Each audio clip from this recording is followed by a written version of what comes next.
A mysterious virus breaks out in the world, completely changing it. People are confined indoors, and they are forced to grieve using their mobiles and laptops since physical meetings are impossible. But things are quite different with the story's protagonist, since he is living with the most beautiful girl in his class as the academic classes have also become online. As the beauty pokes him playfully, he frantically wonders whether being mushy-mushy is unavoidable while they are living together. As the jabbing continues, the protagonist is forced to make weird noise.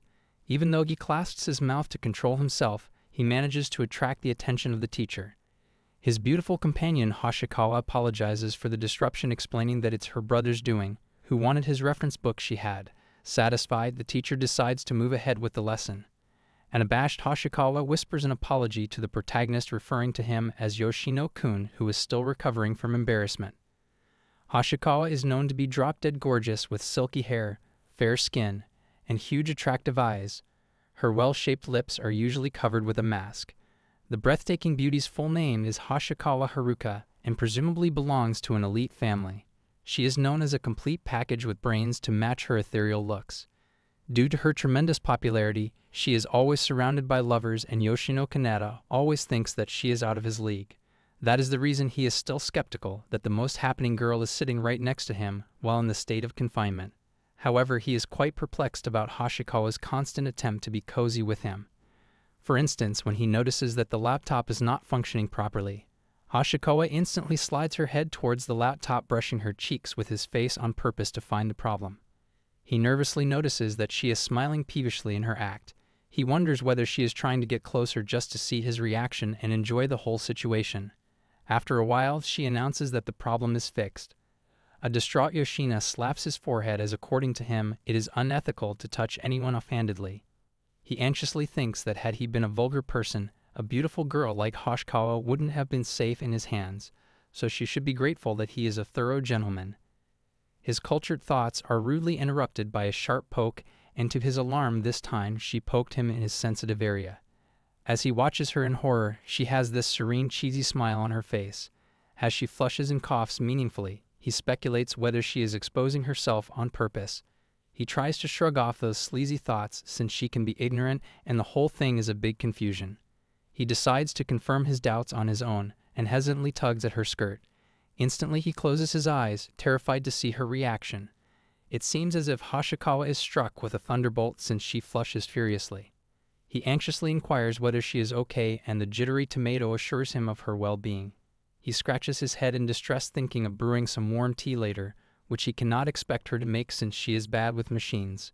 Currently, they are living in Hoshikawa's house where he arrived 3 days ago. 3 days back, a second-year high schooler Yoshino was baffled to see a big notice outside his dorm that stated that non-staff people were not allowed to enter. A staff member informed him that they found an infected person inside and the janitor had to disinfect the whole area. A perturbed Yoshino was informed that he would not be able to enter the dormitory for an infinite period since it would be closed from that day onwards. He yelled in distress about his belongings that were still trapped in his room. The staff member informed him that all the dorm members had been evacuated to their respective hometowns because a catastrophe would arise if the infection spread rapidly in multitudes. The staff member had regretfully forgotten to inform Yoshino since he was in the club room, messing around with the computer, completely unaware of the situation. He even called his mother, but she strongly prohibited him from coming home due to an infection risk. Even his friends turned their back on him for the same reason. Poor Yoshino was in a fix since he had nowhere to go. He headed towards an internet cafe, but the lady regretfully refused to provide him any refuge since high schoolers were not allowed after a 10 p.m. curfew. He even tried his luck in a restaurant and a karaoke bar, but was refused entry due to his school attire. He checked his wallet and had only 20,000 yen, so checking into a hotel was out of the question. The poor lad has no choice but to lie down on a park bench under the starry sky. He assures himself that he can survive like that since the weather is moderate. Out of the blue, he notices a shadow of someone walking toward him. To his astonishment, it is none other than his classmate, Hoshikawa Haruka. Since both have their faces covered with masks, only their eyes meet in utter bewilderment. Instantly, they look away, feeling the awkwardness of the situation. She even performs a foolish act of pulling out her phone from her purse and begins to swerve it here and there, placing it in an upward direction. He suspects her mental state after seeing her perform a snake dance in the middle of the deserted night. Quite boldly, she claims that she was trying to catch the Wi-Fi signals. He senses that she is looking in his direction while speaking monotonously. Their eyes meet again all of a sudden, and then, in the spur of a moment, they become aloof. He mumbles something incomprehensible behind his mask, and all her senses become alert as she turns toward him expectantly. Finally, he sits upright and apologizes to her for startling her. She animatedly corrects him, claiming she isn't shocked but just slightly surprised. Next, she pretends to act astounded to recognize Yoshino Kanata from her class and proclaims that she couldn't guess earlier due to the darkness and his half-hidden face behind the mask. He confirms her suspicion, and then a fake chuckle of familiarity follows from Hoshikawa. He is bewildered to see her so exhilarated and wonders whether she has a cheerful nature. Instantly, she realizes her goofiness and normalizes herself by inquiring stoically about his presence at such an hour. He doesn't know how to respond, so he blurts out that he feels like sleeping outside. He explains to a puzzled Hoshikawa that he lives in a dormitory. She cuts him off by claiming that she already knows since earlier she had seen him coming out of the dormitory. Yoshino's ears prick up as he registers that she has actually noticed him. He quickly mentions that he had to move out of the dormitory due to an infected case discovered in it, and now he has nowhere to go. She suggests going to his own family, but he explains that even they didn't take him due to infection risks. He questions her about her sudden presence at such a late hour. She stammers and then explains that she wants to get Wi-Fi signals on her phone. She informs him that without Wi-Fi, they won't be able to attend the upcoming online classes. She plans to fish for the signal and bring it home. Yoshino loudly interrupts her in the middle, to her bafflement, and points out that public Wi-Fi can only be used in the surrounding vicinity and not at her home. He advises her that she could easily set up a remote environment if she has an internet connection at home. He questions her about both the internet connection and Wi-Fi, and she expresses her ignorance about both options. He mocks her for outsmarting him, and she politely smiles and thanks him. He is certain that she is intelligent enough to understand everything independently. She hesitates and blurts out that she doesn't understand hardware at all. Next, she makes a pussycat face and reveals to him that she knows he is in the computer club. Her revelation takes him by surprise as he doesn't expect her to know a lot about him. She requests his help, her eyes subdued and her face behind the mask colors a little as she expresses her desire to learn about computers from the well-informed Yoshino-kun. He sits in a daze, trying to convince himself that he isn't dreaming. He can't believe his eyes or ears that a day would come when the most beautiful girl in his class would beg him for help. Hoshikawa's face lights up upon hearing his affirmation, and he decides it is better to help her than to lie alone at night. Immediately, she reminds him about the Wi-Fi and requests him to activate it at her house, which is a 5-minute walk away. Yoshino expresses concern about her parents' reactions to seeing him at such a late hour, but she doesn't hear him and pulls him toward her house. Secretly, his heart feels elated, as if he is on a date with her. He is awestruck to discover that she lives in a glamorous skyscraper. He is further amazed when she punches in a security code to enter the building. As she invites him in, he grows jittery about entering such a suave place since he has spent all this time in a doghouse. Upon entering her glittery duplex, Yoshino's eyes are bedazzled by its luxurious and fascinating design and furnishing. She notices his mumbling from behind the mask and removes hers to encourage better understanding. He is startled to see her striking good looks even without the mask, instantly giving her a mental rating in millions. He repeats that the place has an excellent interior and appropriate facilities. On the contrary, she is extremely dissatisfied with the facilities, to his bewilderment. She directs him toward her room so he can have a look at her computer. Feeling jittery at the thought of being alone in her room late at night, he inquires about her parents so he can greet them. He feels a 10,000-volt electric shock when she reveals that she lives all alone in the house. She quickly explains that she lives away from her family. Poor Yoshino becomes breathless from anxiety on learning that the duo is all alone in the house. Hoshikawa gets concerned about his condition and skeptically invites him into her bedroom. To her relief, he accepts her invitation. He is amazed to see a simple yet elegant bedroom with a whiff of fragrance. She points at the laptop that needs to be checked, and he observes that it is the same laptop given by the school to everyone. Feeling uncomfortable, he decides to get it over with and escape. When he mentions he's going to touch it for a bit, she blushes and confesses that she needs to mentally prepare. Now he's confused, wondering why she called him in the first place, but he quickly figures she might have some sensitive content on her screen. So he advises her to touch it first, curious about her level of experience. The shy girl looks puzzled and concerned, so he gracefully steps in, getting dangerously close. She closes her eyes, braces herself, and raises her hands, but he smoothly maneuvers past her and touches the screen instead. Her eyes pop open as he displays the screen settings and enters the apartment's Wi-Fi password. He voices the instructions simultaneously so she can better understand. She screws up her face in sheer embarrassment and even expresses it aloud. He assures her that it's okay if she doesn't know the setup. Little does he know that she is abashed by her own cultured thoughts. Oblivious to her thoughts, he completes the task by opening the web browser and confirming the connection. She is amazed at his speed. He mentions that next time, the Wi-Fi will start automatically when she switches on the laptop. Nervously fumbling with his hands, he gets ready to leave when she stops him anxiously. He is thoroughly shocked when she grabs his hand and thanks him heartily. He tries to brush it off by asking for permission to leave. She reminds him that he has nowhere to go. When he declares that he's off to the park again, she clasps his hand firmly and expresses concern that he will become ill. Hesitantly, she blurts out that she lives all alone, has a spare room in her house, and that the night is getting darker.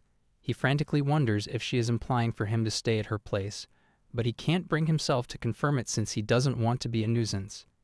He apologizes for overstaying, which instantly infuriates her since the doofus is trying to leave even when she's giving him secret signals to stay. Now Yoshino feels insecure as he doesn't want to mess things up with the most popular and beautiful girl in school. Still engrossed in his thoughts, she agitatedly declares that she's pathetic with all machines apart from Wi-Fi. She flatters him for being a pro at mechanics, at least better than her. She worries that online classes are starting soon and she won't be able to operate the laptop. Wildly, she grabs his hand and rubs it against her cheek, hinting at him to stay with her. Finally, he confirms whether she is okay with him staying for a while. He adds that she would be doing him a favor if she permits it. Her face lights up, her eyes sparkle at his positive response, and she gleefully allows him. He is astonished when she declares that she's overjoyed at his decision. Swiftly composing herself, she reasons that she can learn a lot about machines from him. He promises to help her as much as he can. As she smiles adorably with a flushed face, he can't believe she is the same pompous beauty from his class. Soon, they assure each other of their support. At that moment, Anaid Yoshino overlooks the lewd look in her eyes and doesn't suspect a hint of fabrication from her side. Meanwhile, Hoshikawa, known as a lousy fibber by her family, recalls how she is always caught lying through her innocent eyes. She has always been self-conscious about that, but today she jumps in glee because Yoshino didn't suspect a thing. She feels grateful and relieved that from now on, she will be living with him and regrets lying to him. It is revealed that she didn't discover him in the park by chance. Earlier, when she heard the student dormitory was shutting down, it clicked that Yoshino-kun also lived there. She wondered whether he had returned home since his well-being mattered the most to her. Then she considered the possibility that he hadn't. Rapidly switching on her laptop like an expert, since she's the class topper, it becomes clear she isn't bad with machines. She quickly deduces there's no place Yoshino could go at night except the park. That's how she finds him there. In other words, she goes out not to fish for Wi-Fi signals, but for Yoshino. When she spots him, she beams the whole time, flawlessly concealing it behind her mask. Being bad with machines was just an on-the-spot fib because she didn't know how to lure him into her house. She recalls the time before the entrance ceremony when her phone wouldn't connect to the internet. Standing there for half an hour during spring break with no one around, fatefully, Yoshino passes by. She requests his help, and he aloofly borrows her phone for a quick check. To her amazement, he fixes the problem in seconds, explaining he just had to connect to the free Wi-Fi. That's their first meeting. She mentions her phone is new and that she just moved in. Assuming she might enroll in the same school, he offers his help anytime. It's love at first sight for Hoshikawa. After enrolling, she sees him in the classroom, living in his own world, reserved, calm, and sincere. She falls head over heels but can't confess since she's terrible at lying. She hopes he will read her feelings through eye contact. She spaces out about his gaze, touch, and responses.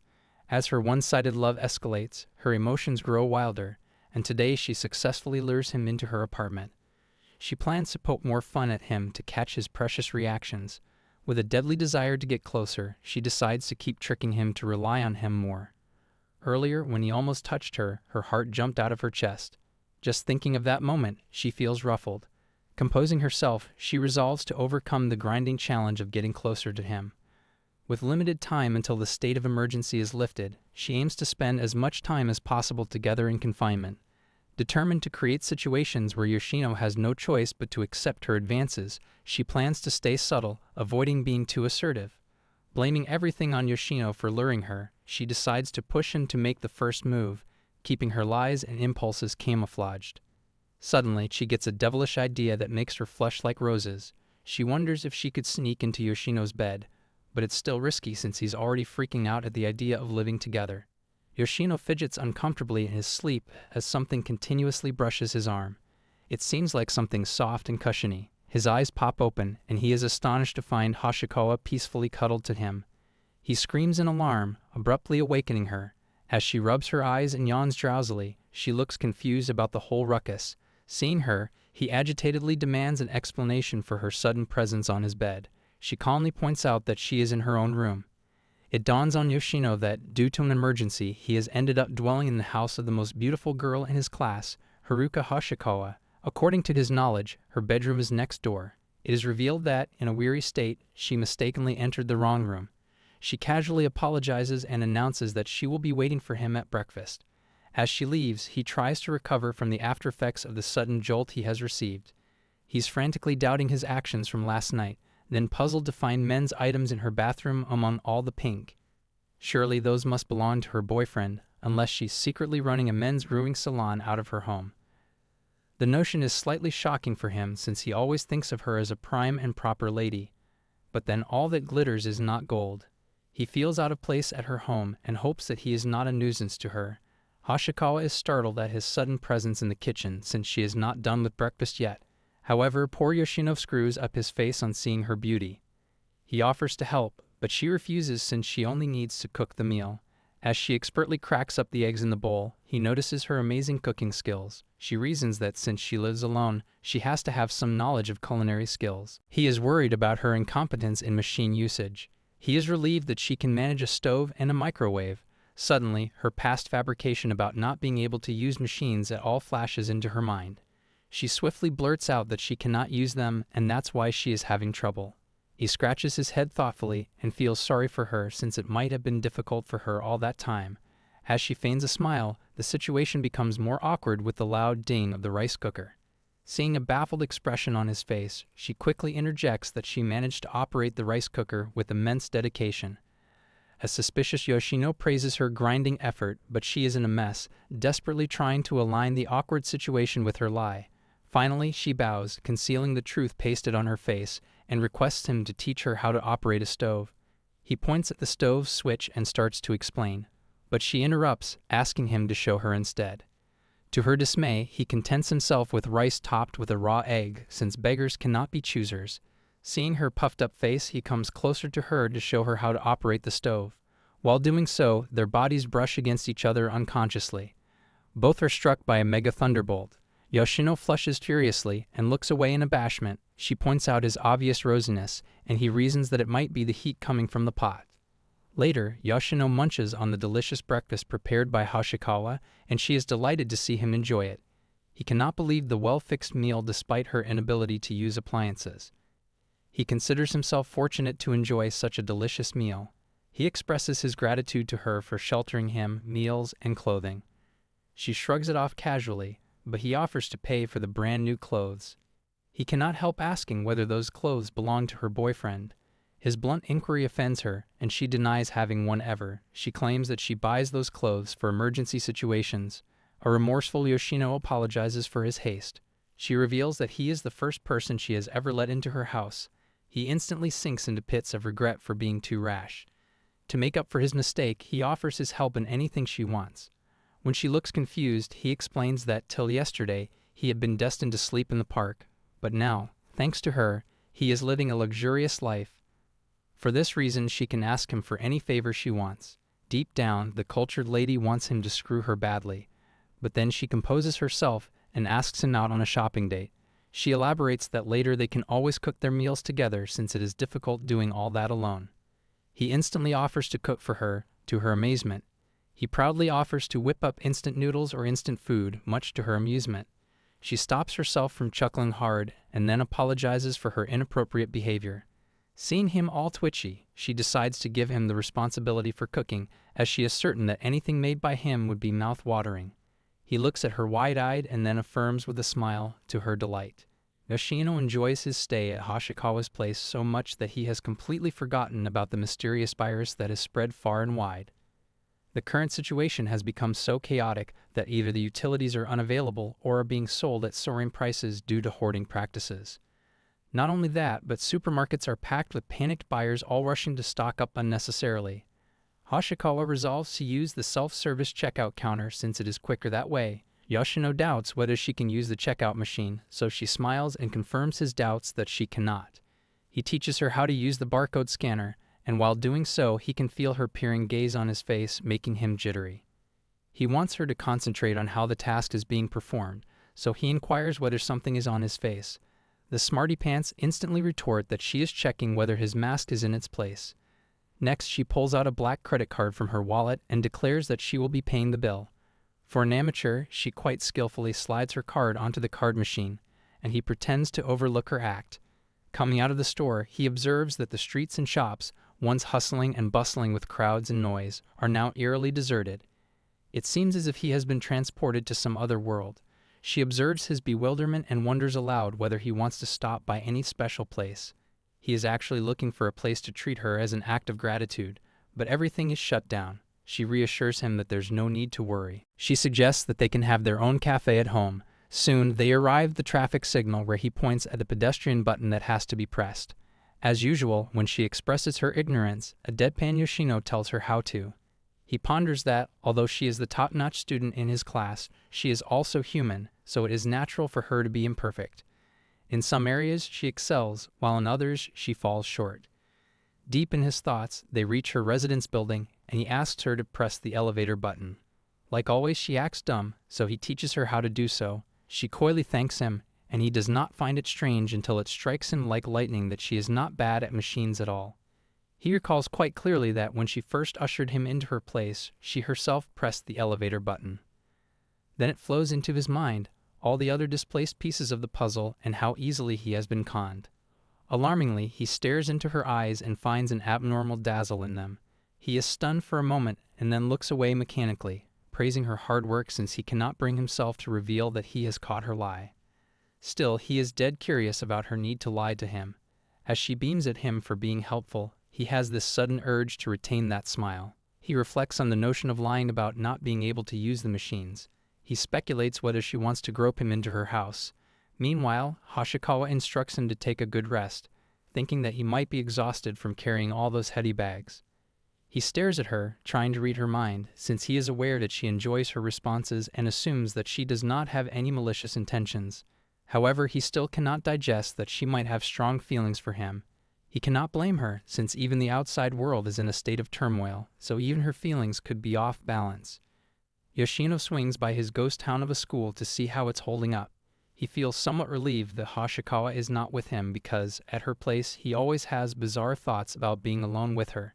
He strolls aimlessly, wondering about the reopening of the dorms. He is taken aback to see a notice that the school grounds are banned from entering. He missed the usual hustle and bustle of students in the past days, and even during the weekends, the school remained active with club activities. He decides to head back since he doesn't want to get in trouble with the security guard. Even after being evacuated from the dormitory and driven away from other places as well, everything feels like a dream to him. But now, gradually, things settle, and he accepts that nothing is the same as before. Upon reaching home, he is given a warm welcome by a flushed Hoshikawa. He is stunned at her sparkling gaze for a moment. She anxiously wonders whether he is exhausted. He announces that he will clean himself first, so she decides that they will make dinner together after he is done. He affirms but still feels dazed at his unusual situation. He realizes that, had he been alone, he would have succumbed to depression. Meanwhile, she ties up her apron and asks him about the food he likes so that she can prepare it accordingly. Yoshino stares at her, pondering that even though she isn't necessarily bad at machines like she poses, he can't figure out why she would lie to him. But he wants to continue living with her, since living in her lavish mansion and having 3 square meals a day is a blessing. He also ignores her lies and is positive that they might get closer to each other. He is completely aware that being in such a confined situation, proximity is unavoidable.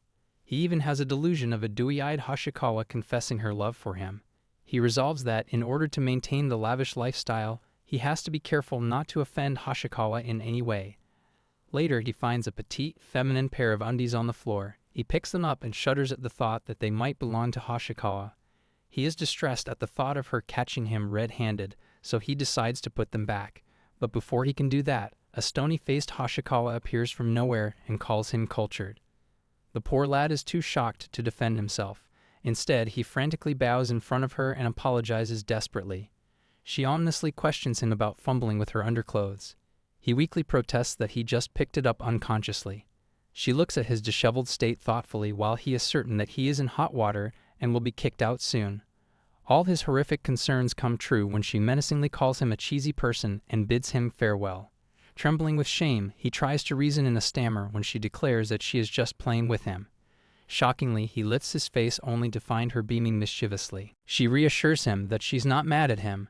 Actually, she apologizes for the risky item being left out in the open. Without thinking, he mentions that the risky item feels quite smooth. Realizing his mistake, he promptly faceplants and starts apologizing like there's no tomorrow. He knows that this time he crosses all his limits like a doofus and is certain to be driven out. To his surprise, she claims that she isn't mad at all. As he stares at her wide-eyed, she coyly stoops lower, revealing her huge creamy melons that he can't help but take a sneak peek at. Immediately, he screws up his eyes in a state of anguish and places his head again on the ground, apologizing wildly. She is baffled at his bizarre reaction when he confesses loudly that he sees all. Out of the blue, she realizes what he means and bashfully covers up her chest with her flimsy shrug. After an awkward pause, she assures him that she doesn't mind his sneak peek. To his astonishment, she reasons that it is okay since it is he who sees her twins. He believes that she should be more careful around him since he is a guy. Instead, he hears himself saying that from now onwards, he will be more careful and that she can use the dressing room first. With that, he bashfully dashes out without further embarrassing her by saying unnecessary things.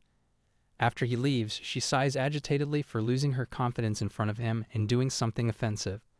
It is revealed that she drops her undies on purpose but regrets it since it ends up agonizing him. She regrets overdoing her act of making him guilty. In such a disarray, Sunday arrives, but somehow Yoshino is not sure whether it will go by serenely. He feels uncomfortable with Hoshikawa's constant attempts to get closer to him, although the issue here is not social distancing. For instance, she plays dumb about her phone screen not being displayed. When he affirms, she slightly leans her cheek against his face and requests to watch him while